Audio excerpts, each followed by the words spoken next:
Definitivamente el tema del momento en todo el mundo no es la guerra entre Rusia y Ucrania por el momento, el agravamiento de la crisis en Haití y otros conflictos, sino que ocurrió algo trascendental en el Congreso de los Estados Unidos de Norteamérica.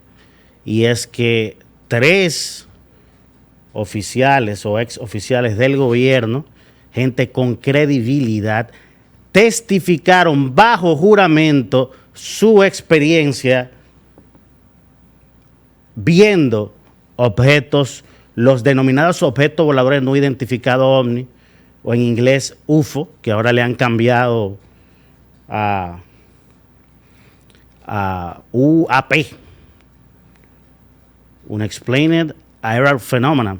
Parece que hay un estigma con el tema de OVNI, con el tema de UFO, y a alguien se le ocurrió cambiar el nombre para que las investigaciones de este tema no se contaminen con todo el morbo que se ha creado alrededor de los ovnis. Pero ¿qué es lo fundamental aquí? Estos son 3 personas, un piloto de la Armada, un ex oficial de inteligencia y un comandante de la Armada de los Estados Unidos. Y ellos están contando sus experiencias, ellos están también contando la información a la que han tenido acceso respecto a estos fenómenos. Recuerden que el Pentágono ha admitido que hay unos 600 casos de avistamiento de estos objetos voladores no identificados que no puede explicar. Hay un montón que han podido ser explicados con globos meteorológicos, efectos atmosféricos, pero hay al menos 650 casos que el Pentágono no ha podido explicar. Bueno, pues estas personas fueron al Congreso bajo juramento. En Estados Unidos eso es algo muy serio, porque si tú mientes bajo juramento, eso es perjurio. Eso no es como aquí, que tú vas a un tribunal y dices lo que tú quieras y aunque tú mientas no te pasa nada. Allá tú bajo juramento, si se determina que tú mientes, eso puede tener sanciones muy serias. Entonces, cuando tú escuchabas en una larga sesión de más de 2 horas, los congresistas entrevistando a estos 3 actores, ¿verdad? Repito, un piloto de la Armada, un ex agente de inteligencia y un comandante de la Armada. O sea, alguien con un rango superior.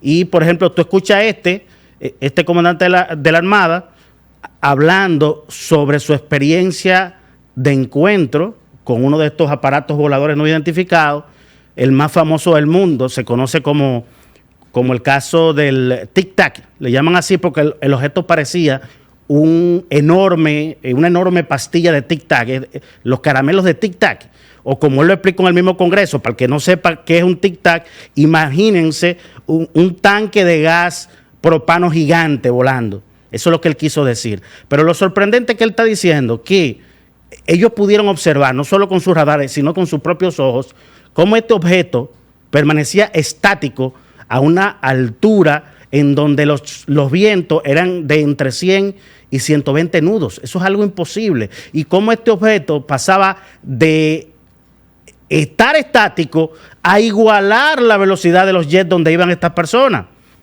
Y cómo también recorrían grandes distancias prácticamente de manera instantánea. Y dice este comandante, ante una pregunta de uno de los congresistas, que si estos objetos se movían desafiando las leyes de la física, él dijo, se movían desafiando nuestro entendimiento de las leyes de la física. Y le preguntan también a este comandante de la Armada que si estos pudieran ser naves de un país enemigo de los Estados Unidos, un adversario. Y ellos, su respuesta es que esa tecnología para moverse de esa manera, ellos no tienen conocimiento de que existan. Y estos pilotos, señor, el comandante de la Armada, que es piloto, y el otro piloto, y también el mismo exoficial de inteligencia, no son gente promedio, son gente formada. Son gente formada de manera estricta en sus carreras. Es decir, son gente con credibilidad. Hay otra cuestión muy importante de esta sesión que ocurrió en el Congreso sobre estos objetos voladores no identificados, y es que fue más importante las preguntas que no contestaron que las que contestaron. ¿Por qué? Porque el ex oficial de inteligencia le hicieron preguntas como, por ejemplo, que si él ha tenido acceso a información de que estos objetos sean hostiles contra los humanos. Y en preguntas de este tipo y otras, como cuando le preguntaron si él sabía de asesinatos de personas para ocultar información sobre todos estos temas, él decía mucho que en la audiencia pública él no podía hablar de esos temas, pero que en una audiencia privada, siguiendo los protocolos que tiene Estados Unidos para desclasificar información, que él podía hablar. Y él decía que él estaba siendo investigado actualmente y que había recibido los ataques de ex superiores y otros oficiales del gobierno de los Estados Unidos. Es decir, que lo que no se dijo es más importante de lo que que lo que se dijo en esa sesión informativa. Ese mismo ex oficial de inteligencia afirmó que Estados Unidos tiene objetos de esto y restos biológicos no humanos. ¿Esto certifica que existen extraterrestres visitando el planeta Tierra? No, no lo certifica. Pero lo que pasó en el Congreso de Estados Unidos es que los congresistas están decididos a que el gobierno informe mejor a la población sobre estos temas. Hubo un congresista, para mí esa fue la intervención más importante de cualquiera de los congresistas allí. Él le hizo varias preguntas a estos tres testigos del tipo de contestar sí o no. Le preguntaron, ¿les parece que estos objetos estaban haciendo una especie de misión de reconocimiento? Los tres contestaron que sí, que puede. Alguno dijo que, bueno, puede ser, parecía. Le preguntaron, ¿le parecía que estos objetos estaban evaluando nuestras capacidades? Contestaron que sí. Pregunta el congresista entonces, si estos objetos hubieran sido hostiles, ¿ustedes hubieran tenido oportunidad de defenderse? Contestaron que no. Y finalmente ese congresista les pregunta, ¿ustedes creen que estos fenómenos son una amenaza a la seguridad nacional de Estados Unidos? Los tres contestaron que sí. Y entonces ese congresista dijo, bueno, pues entonces nosotros vamos a requerir toda la información posible de todos estos casos a las autoridades competentes. Y si no quieren desclasificarla, vamos a utilizar un mecanismo legal, que él lo mencionó, no recuerdo ahora, para perseguir a esos funcionarios que no quieren desclasificar la información. Eso fue lo sorprendente que ocurrió. Que el Congreso de Estados Unidos, recuérdense que es un Congreso que practica la fiscalización, no es como el Congreso de aquí, que van básicamente a levantar la mano, sí o no. No, el Congreso debe fiscalizar al gobierno. Es el mayor poder del Estado, el Congreso. Y en Estados Unidos tienen una cultura de utilizar ese poder del Congreso para fiscalizar. Eso es lo sorprendente que pasó. No es que se determinó si hay aliens o no en la Tierra, no.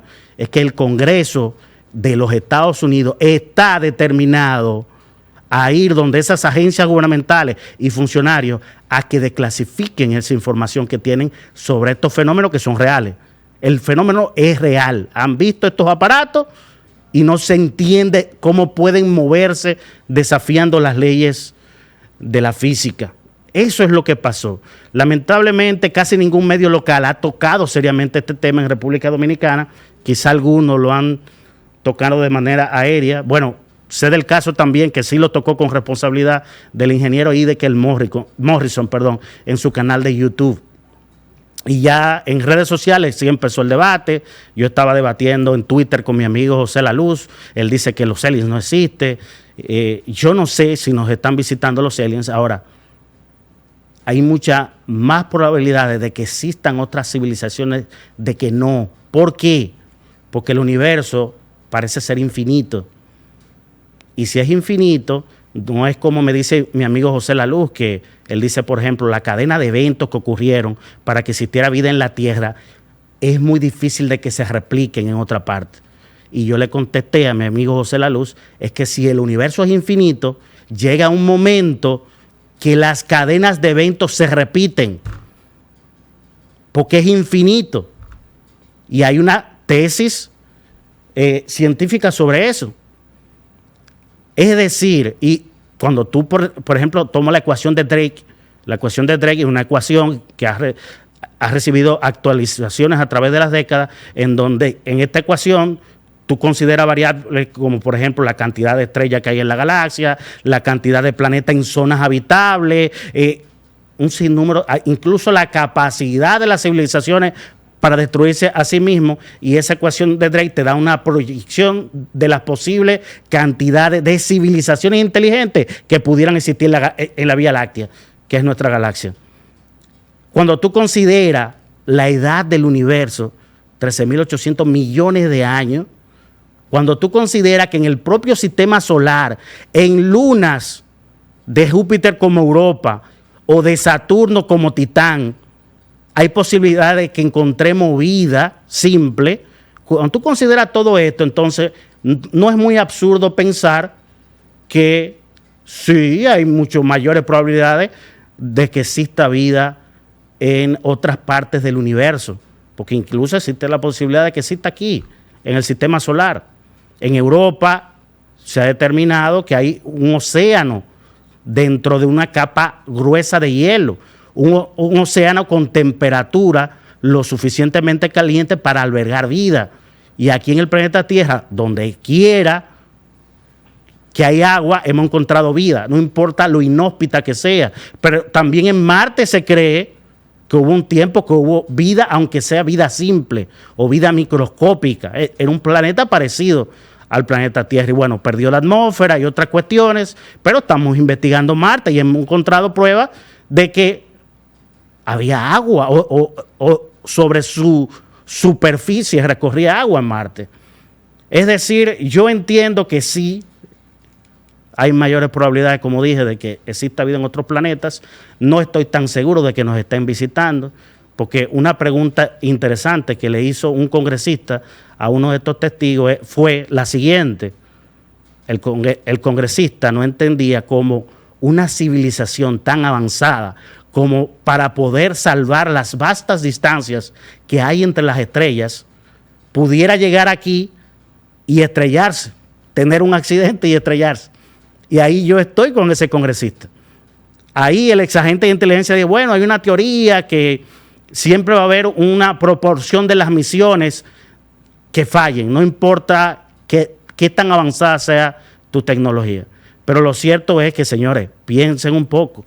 Ahora mismo no tenemos los seres humanos la tecnología ni cerca de poder visitar la estrella más cercana. Porque nos tomaría, señores, siglos, miles de años. Ese es el punto. Y nada hasta ahora, esa es la teoría o lo que hemos podido comprobar científicamente, nada corre más rápido que la luz. Y aún a la velocidad de la luz nos tomaría siglos y milenios llegar a otra estrella o a la estrella más cercana o al sistema más cercano a la Tierra. Entonces, si tú encuentras una civilización que puede recorrer esa vasta distancia que tiene esa tecnología, ¿cómo carajo va a tener un accidente? Su nave y va a estrellarse. Pero también hay otras cuestiones más incluso aterradoras, de que buscaría una civilización mucho más avanzada que nosotros vigilándonos. En la historia humana hemos visto cuando una civilización, en el mismo planeta Tierra, cuando una civilización avanzada se topa con otra. Lo vimos en el descubrimiento de América. Fue un genocidio. Es un poco aterrador la idea de que extraterrestres estén monitoreándonos. Pero, bueno, yo soy optimista y hay una frase de un científico que no recuerdo el nombre que dijo que solo hay dos alternativas: o que existan otras civilizaciones en el universo o que estemos completamente solos. Pero ambas alternativas son aterradoras.